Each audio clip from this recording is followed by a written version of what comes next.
ሌላው the process of cell division የምንለው ነው። እንግዲህ ሴሎች ዲቫይድ ያደርጋሉ። ሴሎች ለምን ዲቫይድ ያደርጋሉ? እንድናድግ ግሮዝ እንዲኖር ወይንም ደግሞ የሆነ የተቆረጠ ወይንም ደግሞ ሪፔር መደረግ ያለበት ተበላሸ ሳይሆን ምንድነው የሚባለው የተጎዳ አካል ካለን እሱን ሪፔር ለማድረግ ለዛ ሲባል ሴሎች እንግዲህ ዲቫይድ ያደርጋሉ ማለት ነው። ሶ ሴል ዲቪዥን የምንለው ባዮሎጂካል ፕሮሰስ ነው። ኦልዌይስ ኤግዚስት የሚያደርግ ነው። by which ሲንግል ሴሎች ምን ያደርጋሉ? ዲቫይድ ያደርጋሉ ወደ ሁለትና ከዛ በላይ ወደ ሆኑ ሴሎች ማለት ነው። ሶ እቺ ፓረንት ሴል እንደምታዩት እዚህ ጋር አለች፣ ሁለት ነው የሰጠችው። እነዚህ ሁለቶች ወደ 4 ይሄዳሉ፣ አራቶቹ ወደ 8 እያለ እነዚህን ሁሉ እንዲፈጠሩ ያደርጋል ማለት ነው። ሶ ሴሎች ኮንቲኒየስሊ ዲቫይድ እያደረጉ ይሄዳሉ ማለት ነው። ኮንትሮልድ ነው። ያ ማለት ሴሎች ሁሉ ጊዜ ዲቫይድ እያደረጉ ነው ማለት አይደለም። ያ ማለት ካንሰር ነው የሚሆነው ማለት ነው። ሴሎች ዝም ብለው አንኮንትሮልድ የሆነ ሴሎች ዲቪዥን ካለ ካንሰር ነው አይደለም። ሶ ግን ሴሎች ሬጉሌትድ ሆነው ዲቫይድ እያደረጉ ከሆነ ለተለያዩ አይነት ፐርፐዞች ያገለግላል ማለት ነው። እሺ ሌላው ፐርፐዞቹ የሴል ዲቪዥን ፐርፐዝ ለምን ያገለግላል ስንል የመጀመሪያው ለግሮዝ ነው፣ ለማደግ ማለት ነው። ሴሎቻችን ዲቫይድ ያደርጋሉ ከዛይጎት ወደ ኤምብሪዮ፣ ከዛ ደግሞ ፊተስ እስከሚሆን፣ ከዛ ደግሞ ከተወለደ በኋላ ስቲል የልጆች ሴል ቶሎ ዲቫይድ ያደርጋል፣ እንደ እድገት ይኖራል ማለት ነው። ለግሮዝ ነው። ሌላው ዳሜጅድ የሆኑ ወይንም ደግሞ ቲሾች የተለያዩ ጉዳት የደረሰባቸውን ቲሾች ምን ለማድረግ ነው? ሪፔር ለማድረግ ነው። ሌላው ለሪፕሮዳክሽን ነው። ሴክሹዋሊም ሊሆን ይችላል። ለሪፕሮዳክሽን ሴሎች ዲቫይድ ማድረግ ግዴታቸው ነው ማለት ነው። ስለዚህ ሴል ዲቪዥን ለነዚህ 3 ፐርፐዞች ያገለግላል ማለት ነው። ሶ ሴሉ መጀመሪያ ዲቫይድ ከማድረጉ በፊት ቅድም እንደነገርኳችሁ በተደጋጋሚ ስለው ነበር፣ ሴሉ ዲቫይድ ከማድረጉ በፊት ጄኔቲክ ኢንፎርሜሽን መያዝ መቻል አለበት። ያ የሚሆነው ደግሞ ምን ሲሆን ነው? ጄኔቲክ ኢንፎርሜሽን ወይንም ደግሞ ዲኤንኤው ምን ሲሆን ነው? ሪፕሊኬት ሲሆን ነው ማለት ነው። ስለዚህ ሴል ራሱ ዲቫይድ ከማድረጉ በፊት መጀመሪያ ምኑን ኮፒ ማድረግ አለበት?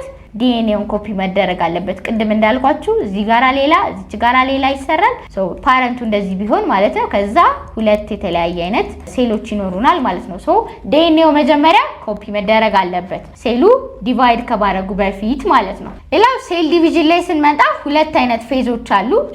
ሴሉ ዲቫይድ ከማድረጉ በፊት ሁለት አይነት ፌዞችን ያልፋል። የመጀመሪያው ኢንተርፌዝ የምንለው ነው። ኢንተርፌዝ የምንለው ምን ማለት ነው? ፕሪፓሬሽን ስቴጅ ማለት ነው። ሴሉ ዲቫይድ ከማድረጉ በፊት የሚዘጋጅበት ጊዜ ማለት ነው። ቀጥሎ ማይቶቲክ ፌዝ የምንለው ከዛ በኋላ ሴሉ ዲቫይድ የሚያደርግበት ይሄ ዲቪዥን ስቴት ነው። ዲቫይድ የሚያደርግበት ነው።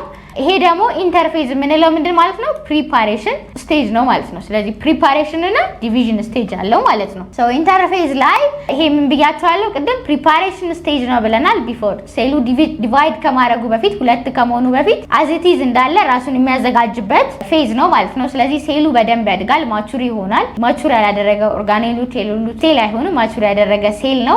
ኒውትሪየንቶችን ጋዘር ያደርጋል፣ የሚያስፈልገውን አማውንት ኦፍ ኢነርጂ ይሰበስባል። በዛ ሂደት ውስጥ ደግሞ ከዛ ቀጥሎ ዲኤንኤው ምን ያደርግልናል? ዱፕሊኬት ያደርጋል። ወይም ዲኤንኤውን ምን ይሰራልናል? ድጋሚ ዲኤንኤውን ኮፒ ያደርግልናል። ይሄ ስቲል እየተዘጋጀ ነው ሴሉ እና እዚህም ውስጥ 3 አይነት ስቴጆች አሉ። ገና ዝግጅቱ ላይ ራሱ ፕሪፓሬሽን ስቴጆች አሉ 3። የመጀመሪያ G1 ፌዝ የምንለው ነው። ይሄ ሴሉ ኖርማል ፈንክሽኖችን የሚያካሂድበት ስቴጅ ማለት ነው። ሴሉ ማቹር የሚያደርግበት ወይም ደግሞ ማቹርድ የሆነ ሴል ማለት ነው። ሶ እዛ ስቴጅ ላይ መድረስ አለበት ፈርስት። ሶ ግሮ ያደርጋል እና የተለያዩ አይነት ኖርማል የሆኑ ሜታቦሊክ አክቲቪቲዎችን ምን ያደርጋል ማለት ነው? ያከናውናል ማለት ነው። ይሄ ሴል ኖርማሊ ማቹር ያደረገ ሴል ነው ማለት ነው። ሶ በዚህ ጊዜ ምን ይደረጋል ማለት የተለያዩ ፕሮቲኖች ፕሮዲዩስ ይደረጋሉ። ለሪፕሊኬሽን ሊሆን ይችላል፣ ለቀጣይ ፈርዘር ፕሮሰሶች የሚያገለግሉ ፕሮቲኖች ፕሮዲዩስ ይደረጋሉ። ኦርጋኔሎች ያስፈልጋሉ። ለዲኤንኤው ሪፕሊኬሽን የተለያዩ አይነት ኦርጋኔሎች ቅድም ብያቸዋለሁ። ሰው ላይ ኦርጋን እንዳለ ሁሉ ሴሎችም ውስጥ የተለያየ አይነት ፈንክሽን ያላቸው ኦርጋኔል የምንላቸው ታይፕ ኦፍ ኦርጋን የሚመስሉ ነገሮች አሉ። ሰው እነሱ አሉ።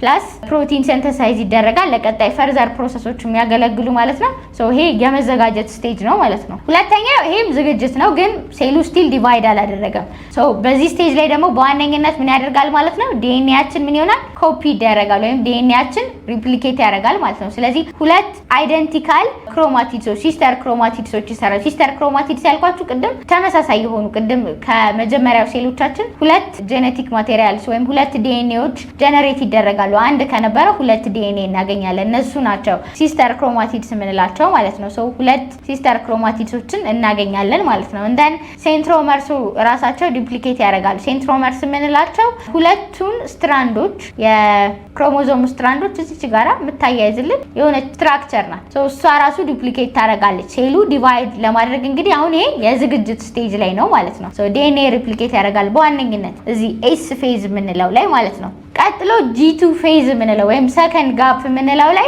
ሴሉ ኮንቲኒየስሊ ግሮ ያደርጋል፣ ትልቅ ይሆናል ማለት ነው። ሴሉ ሊትራሊ ተለቅ ያለ ይሆናል ማለት ነው። ብዙ ኦርጋኔሎችንም የሚያስፈልገውንም ሪፕሊኬት ማድረግ ያለበትን እንደ ዲኤንኤ ውስጥ ያሉትን የተለያዩ ኦርጋኔሎች ሪፕሊኬት ያደርግልናል ማለት ነው። ስለዚህ ኦልሬዲ ተዘጋጅቶ ጨረሰ ማለት ነው። ሶ ለዲቪዥን ፕሪፔር እያደረገ ነው። ሶ ሶስቱም ስቴጆች ፕሪፓሬሽን ናቸው። ሌላው ምንድነው? ፕሮቲኖችን ሴንተሳይዝ ያደርጋል። ለምን? ለክሮሞዞም ማኒፑሌሽን። ከዛ በኋላ ላለው ፈርዘር ፕሮሰሶች ማኒፑሌት የሚደረጉበት የተለያየ አይነት ፕሮቲኖችን ምን ያደርጋሉ ማለት ነው? ሴንተሳይዝ የሚደረግበት ስቴጅ ነው ማለት ነው። ኦርጋኔሎችም ዱፕሊኬት ያደርጋሉ።